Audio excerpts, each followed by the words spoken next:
Hello friends, अस्सलाम वालेकुम। Welcome back to flavours English academy. और ये 12वां लेक्चर है हमारी सीरीज़ का।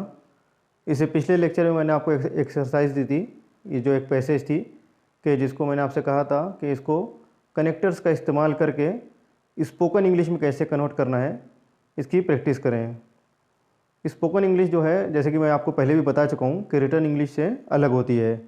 रिटर्न इंग्लिश में आपको ग्रामर की फॉलो करना होता है, लेकिन स्पोकन इंग्लिश में ग्रामर को फॉलो करना उतना ज़रूरी नहीं होता। जितना आप अच्छा उसमें ग्रामर यूज़ कर सकते हो उतनी अच्छी बात है।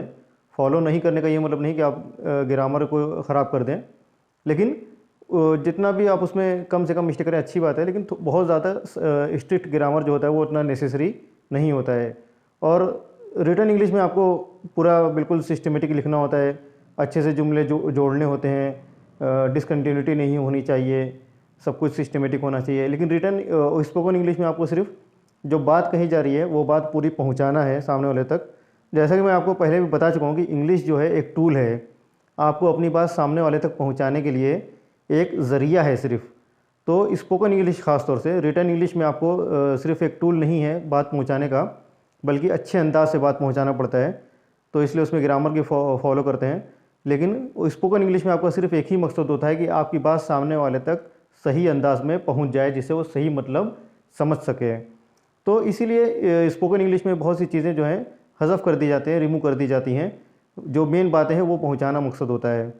तो इसी मकसद से मैंने आपको एक पैसेज दिया था और उसको कनेक्टर्स की मदद से स्पोकन इंग्लिश में छोटे छोटे जुमलों में बांटने का ये आपकी एक्सरसाइज थी। तो उसकी सिलसिले में आज का लेक्चर है। बहुत से लोगों ने वो एक्सरसाइज करके मुझको भेजी और बहुत खुशी की बात है कि बहुत अच्छे तरीके से इसको स्टूडेंट्स ने हल किया है, जो कि उम्मीद से ज़्यादा है, क्योंकि ये पहली एक्सरसाइज थी और उस पहली एक्सरसाइज में ही स्टूडेंट्स ने उम्मीद से ज़्यादा अच्छा काम किया है। और जो थोड़ी मोड़ी गलतियाँ हैं वो इंशाल्लाह आगे चल के वो सब ख़त्म हो जाएंगी, क्योंकि ये तो पहला ही था। इसलिए कोई अगर कुछ गलती होती तो उसमें घबराने की बात नहीं है, क्योंकि ये शुरुआती का पहला ही लेक्चर था इस सीरीज़ का। तो ठीक है, उसी चीज़ को मैं आपको करके दिखाता हूँ ताकि आप जो गलती कर रहे हो उसको आप इससे सुधार सकें। और पहले ही बता दूं कि जो मैं जिस तरीके से कर रहा हूं तो वो ज़रूरी नहीं कि वही एक तरीका हो, क्योंकि स्पोकन इंग्लिश हर इंसान के लिए अलग हो सकती है। आप उसको अलग तरीके से भी कर सकते हो। तो मैं बस एक मैंने इसको जिस तरह से हल किया उसको आप एक सिर्फ गाइड की तरह देखें, और उसको कॉपी करना ज़रूरी नहीं है, लेकिन आपको ये समझ में आ जाएगा कि तरीका क्या है। बस यहाँ पे तरीका बताना मकसद है। आप उसको थोड़ा सा हट के भी कर सकते हैं। जो बातें मैंने छोड़ दी आप उसको लिख सकते हैं, उसको बोल सकते हैं, और जो कनेक्टर्स का इस्तेमाल मैं कर रहा हूँ उसकी जगह दूसरे कनेक्टर्स का इस्तेमाल अच्छे तरीके से कर सकते हैं। तो पहले मैं वो पैसेज एक बार पढ़ देता हूँ उसके मायने के साथ में, ताकि आपको थोड़ा सा अंदाज़ा हो जाए और फिर उसको हल करेंगे। तो पैसेज ये थी कि Steve was born in Tokyo Japan in 1950, यानी स्टीव की पैदाइश जापान के शहर टोक्यो में 1950 में हुई। He move to London with his parents when he was 5 years old, और जब वो 5 साल का था तो अपने वालदैन के साथ में लंदन चला गया। Steve started school there and his father began work at the hospital. वहाँ पे स्टीव ने अपना स्कूल जाना शुरू कर दिया और उसके वालिद जो थे उन्होंने हॉस्पिटल में जॉब कर ली। His mother was a housewife and he had 4 brothers. उसकी माँ जो थी वो घर के कामकाज में रहती थी और उसके 4 भाई थे। He lived in England for 2 years then move to Amman Jordan where he lived there for 10 years. 2 साल इंग्लैंड में रहने के बाद स्टीव जॉर्डन के शहर अम्मान में चला गया, जहाँ पे वो 10 साल तक रहा। Steve then move to Cyprus to study at the Mediterranean university, यानी उसके बाद स्टीव जो है जॉर्डन से साइप्रस एक मुल्क है वहाँ चला गया। उसका मकसद क्या था जाने का, वहाँ पे जाके उसने स्टडी करी। कहाँ पे? एक यूनिवर्सिटी जो वहाँ की है, मेडिटेरेनियन यूनिवर्सिटी, वहाँ उस पर उसने स्टडी करना शुरू किया। Unfortunately he did not succeed and return to Jordan, लेकिन वो नाकाम हो गया और वापस फिर से जॉर्डन आ गया। His parents were very unhappy so he decided to try in America. लेकिन जाहिर सी बात है कि स्टडी में अनसक्सेसफुल होने की वजह से उसके पेरेंट्स जो थे नाखुश हो गए, और उनकी नाखुशी को दूर करने के लिए वो अमेरिका में स्टडी करने की कोशिश करने लगा। He apply to many colleges and universities in the States and finally got some acceptance offers from them. America जाने के बाद उसने कई कॉलेजेस और यूनिवर्सिटीज़ में अप्लाई किया, और उसमें से कुछ कॉलेजेस से उसको रिप्लाई आया, ऑफ़र आया कि हाँ आप हमारे यहाँ स्टडी कर सकते हैं। ही चोज़ विचिटा स्टेट यूनिवर्सिटी इन कैंसास। कैंसास अमेरिका की एक स्टेट है, वहाँ पे एक यूनिवर्सिटी है जिसका नाम है विचिटा स्टेट यूनिवर्सिटी। तो उसने उसको सिलेक्ट किया, जहाँ कई जगह से जो उसको ऑफर आए थे उसमें से उसने इस यूनिवर्सिटी को इंतखाब किया स्टडी करने के लिए। His major was biomedical engineering, जो वहाँ पे उसका मेन सब्जेक्ट था पढ़ने का वो था biomedical engineering. He stayed there for about 6 months and then he moved again to a very small town called Greensboro to study in a small college. लेकिन वहाँ पे उसने अपनी स्टडी कंप्लीट नहीं की और 6 महीने वहाँ पर रहने के बाद एक छोटे से शहर जिसका नाम ग्रीन्सबोरो था वहाँ चला गया और वहाँ पे एक छोटे से कॉलेज में दाखिला ले लिया। तो ये हमारी पैसेज थी और इसको कनेक्टर्स की मदद से आपको स्पोकन इंग्लिश में करना था। तो अब मैं उस चीज़ को करके बताता हूँ कि किस तरह से करना था।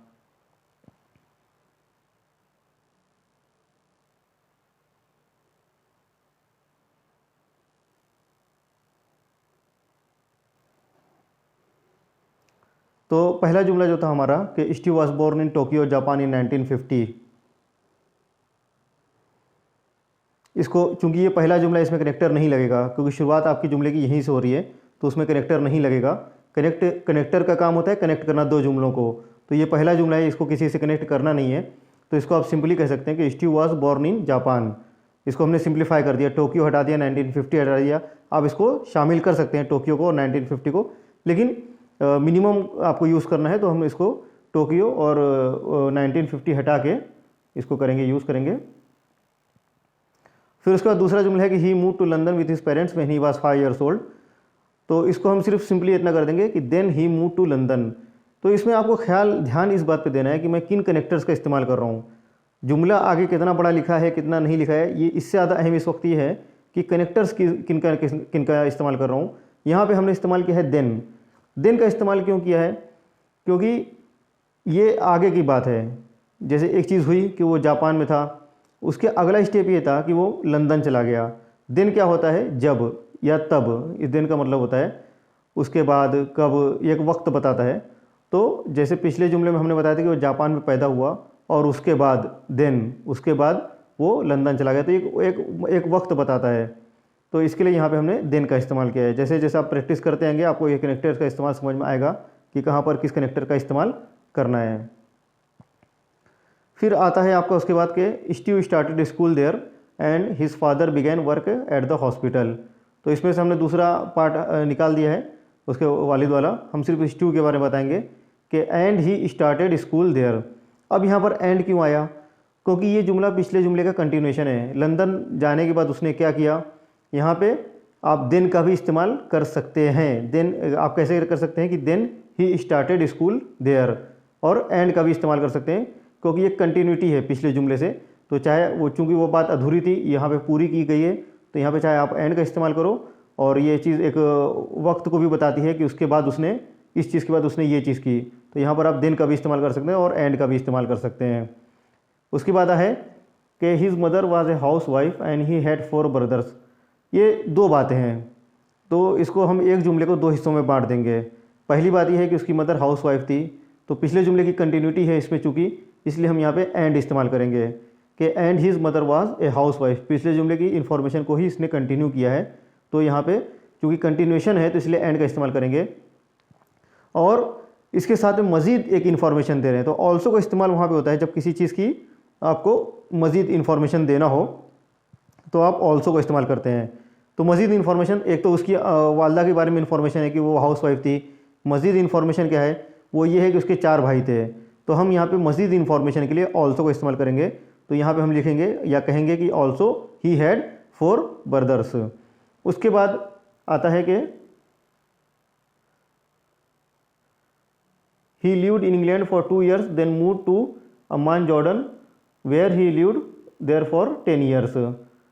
तो ये बताता है, ये भी एक वक्त के साथ जुड़ी हुई चीज़ है कि इंग्लैंड में रहने के बाद उसने इसके बाद उसने क्या किया। तो जब इसके बाद उसने क्या किया, यही चीज़ आती है तो हम इस्तेमाल करते हैं देन। तो यहाँ पे हम कहेंगे कि then he move to Jordan, यानी लंदन में रहने के बाद, पढ़ने के बाद, उसके बाद उसने क्या किया, देन उसके बाद उसने क्या किया कि वो जॉर्डन चला गया। तो then he move to Jordan.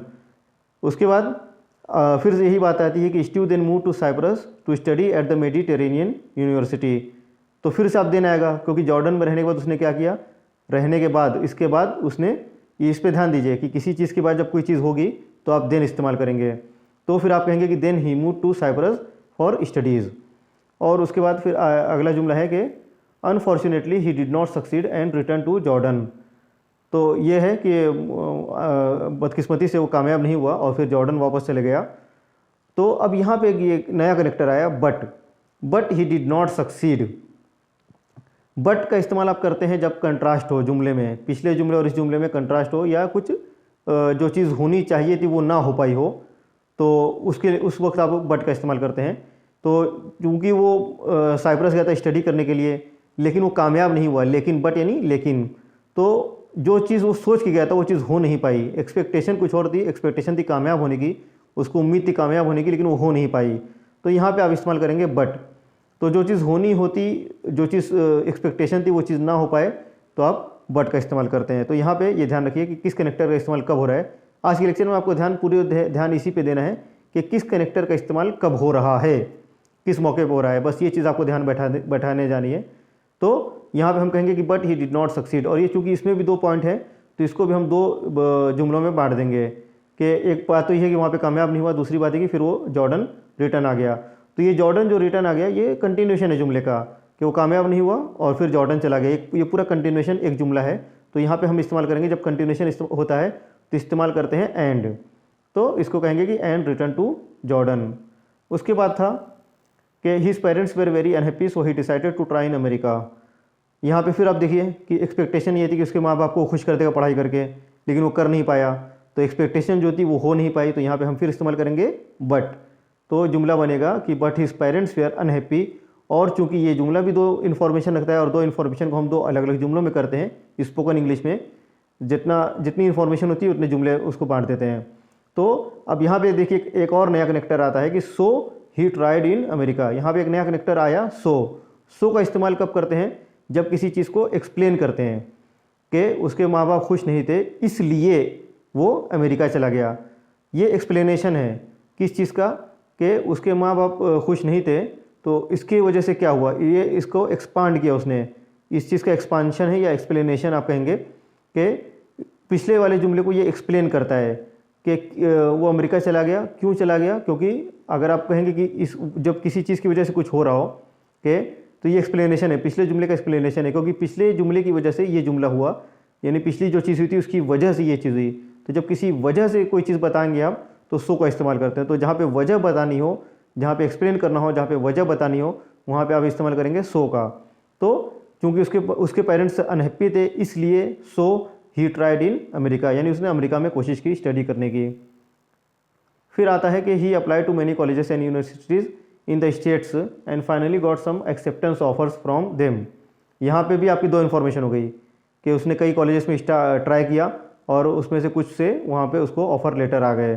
तो अब ये जुमला एक कंटिन्यूटी है पिछले जुमले से, कि जब अमेरिका गया उसी का कंटिन्यूएशन क्या जुमला है कि अमेरिका जाने के बाद उसने क्या किया, कि यहाँ पे फिर से वही बात आती है कि यहाँ पे आप देन का इस्तेमाल फिर कर सकते हैं, क्योंकि ये किसी चीज़ के बाद कोई चीज़ बता रहा है कि वो अमेरिका गया और उसके बाद कॉलेजेस में अप्लाई किया। तो चाहे यहाँ पे एंड का इस्तेमाल करो, चाहे आप देन का इस्तेमाल करो कि and applied in some colleges, और या आप ये भी कह सकते हो कि then applied in some colleges.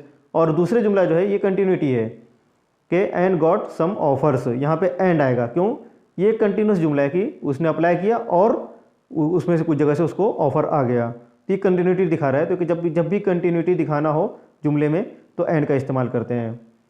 फिर आता है उसके बाद अगला कि he chose Wichita state university in Kansas. तो ये भी कंटिन्यूटी है कि जब ऑफ़र आ गए तो उसने क्या किया, उसी कंटिन्यूशन में कि ऑफ़र आ गए और उसने एक यूनिवर्सिटी का इंतखाब कर लिया कि मुझे विचिटा यूनिवर्सिटी में एडमिशन लेना है। तो चूंकि ये कंटिन्यूटी दिखा रहा है इसलिए फिर से आप इसको एंड का इस्तेमाल करेंगे। फिर अगला जुमला भी ये भी कंटिन्यूटी दिखाता है कि his major was biomedical engineering. ये जुमला कंटिन्यूटी का मतलब क्या होता है कि जो इन्फॉर्मेशन पिछले जुमले में दी गई है उसी इन्फॉर्मेशन की और मजीद उसी इन्फॉर्मेशन के ताल्लुक से मजीद इन्फॉर्मेशन दी जा रही है कि उसने विचिटा यूनिवर्सिटी ज्वाइन की और मजीद इन्फॉर्मेशन क्या है कि वहाँ पे जो उसने पढ़ाई करी वो बायोमेडिकल इंजीनियरिंग की थी। तो ये उसी पिछली इन्फॉर्मेशन की बारे में ही मजीद इन्फॉर्मेशन है। तो जब पिछली इन्फॉर्मेशन से जुड़ी हुई मजीद इन्फॉर्मेशन होती है तो आप वो कंटिन्यूटी के लिए आप एंड का इस्तेमाल करते हैं। उसके बाद है कि he stayed there for about 6 months and then he moved again to a very small town called Greensboro to study in a small college. तो यहाँ पे फिर से कंटिन्यूटी है कि वो वहाँ पे 6 महीने तक रहा। ये उसी का पिछले जुमले का कंटिन्यूएशन है। उसी इन्फॉर्मेशन, पिछली इन्फॉर्मेशन हमारी क्या थी कि उसने बायोमेडिकल इंजीनियरिंग में दाखिला ले लिया, और उससे जुड़ी हुई मज़ीद मालूमात ये है, हमारे पास मज़ीद इन्फॉर्मेशन ये है कि वो वहाँ पे 6 महीने रहा। तो यहाँ पे फिर से आपका एंड आएगा, क्योंकि उसी मालूमात से जुड़ी हुई ये भी मालूमात है, वही उसी इन्फॉर्मेशन से जुड़ी हुई ये भी इन्फॉर्मेशन है। और उसके बाद उसने क्या किया कि वहाँ पे 6 महीने रहने के बाद वो ग्रीन्सबोरो चला गया।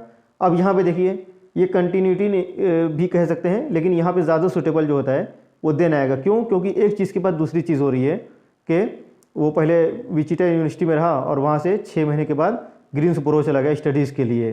तो ये एक चीज़ हुई कि वो विचिटा यूनिवर्सिटी में था, उसके बाद दूसरी चीज़ हुई, तो उसके बाद एक चीज़ के बाद दूसरी चीज़ हुई, इसलिए यहाँ पे हम देन का इस्तेमाल करेंगे। तो ये था, इस तरह से स्पोकन इंग्लिश में कन्वर्ट किया जाता है। और जो जुमलों में कंटिन्यूटी बनाई जाती है कि हर जुमला पिछले जुमले से जुड़ा हुआ लगे और आपको पूरी इन्फॉर्मेशन एक साथ याद ना रखना पड़े, और जुमले भी बड़े बड़े ना बनाने पड़े, क्योंकि लिखने में तो आप बड़े बड़े जुमले लिख सकते हो, सोच के लिखना है, टाइम रहता है, लेकिन बोलने में आपके पास उतना टाइम नहीं रहता है, और वो पूरे जुमले एक साथ बड़े बड़े बोलना बहुत मुश्किल होता है। तो यही फंडा है पूरा कनेक्टर्स का, कि कनेक्टर्स को इस्तेमाल कर करके आप किस तरह से जुमले छोटे छोटे इस्तेमाल करके अपनी बात को सामने वाले तक पहुंचा सकते हैं। तो ये था एक्सप्लेनेशन। और जैसा कि मैंने एक बार फिर पहले भी कहा और एक बार फिर से कह रहा हूँ कि ये ज़रूरी नहीं कि जिस तरह से मैंने बनाया है उसी तरह से आप बनाएं, इसको आप अपने हिसाब से भी कर सकते हैं। बस जो कनेक्टर्स होते हैं वो सही इस्तेमाल करने हैं आपको, कि कहाँ पे कौन सा कनेक्टर आएगा वो सही तरीके से इस्तेमाल करना है। और उम्मीद करता हूँ कि ये जो मैंने एक्सप्लेनेशन दिया है इससे आपको बहुत हद तक ये अंदाज़ा हो गया होगा कि किस कनेक्टर का इस्तेमाल कहाँ पे होता है। तो जैसा कि मैंने कहा कि बहुत से लोगों ने मुझको भेजा था चेक करने के लिए, तो माशाल्लाह वो बहुत अच्छा किया है बहुत से लोगों ने। अब उसी चीज़ को जो आपने लिखा है ना, उसी के नीचे के हिस्से में या उसके अगले सफ़े पर उससे जुड़ के इस चीज़ को लिख लीजिए जो मैंने आज आपको बताया है, तो ताकि आप उसको पिछले वाले को, अपने वाले को और इसको कंपेयर करके आप देख सकते हैं कि आपसे कहाँ कहाँ गलती हुई होगी और ये किस तरह से उसको सही किया जा सकता है। तो आज की एक्सरसाइज आपकी यही रहेगी कि पिछला जो आपने अपने खुद से किया है उसके आगे के हिस्से में ये चीज़ जो मैंने आज बताई है इसको लिख लें, और आप कंपेयर करके एक बार उसको देख लें कि इसको जो मैंने किया था उसमें कहाँ का गलती थी और उसको किस तरह से सही किया जा सकता है। तो ये था आज का लेक्चर। उम्मीद करता हूँ कि आपको पसंद आया होगा। तो अगर आप चैनल से जुड़े नहीं हो तो सब्सक्राइब कर लें, बेल आइकॉन दबा दें। और जैसे कि मैं इससे पहले भी बता चुका हूँ कि हमारा व्हाट्सअप ग्रुप है, जो लोग सिर्फ चैनल से जुड़े हैं तो व्हाट्सअप ग्रुप पे प्रैक्टिस कराई जाती है, तो व्हाट्सअप ग्रुप पे भी जुड़ें। और उसके लिए जो हमारा फ़ोन नंबर है उस पर आप मैसेज कर सकते हैं 8999156261। तो आप व्हाट्सअप पे भी जुड़ के मज़ीद प्रैक्टिस कर सकते हैं, जिस पे आप अपनी जो एक्सरसाइज है वो भेजते हैं तो मैं उसको चेक करूँगा। तो ये था आज का लेक्चर। उम्मीद करता हूँ कि फिर से कि पसंद आया होगा, और अब अगले लेक्चर में मिलते हैं। तब तक के लिए अल्लाह हाफिज़।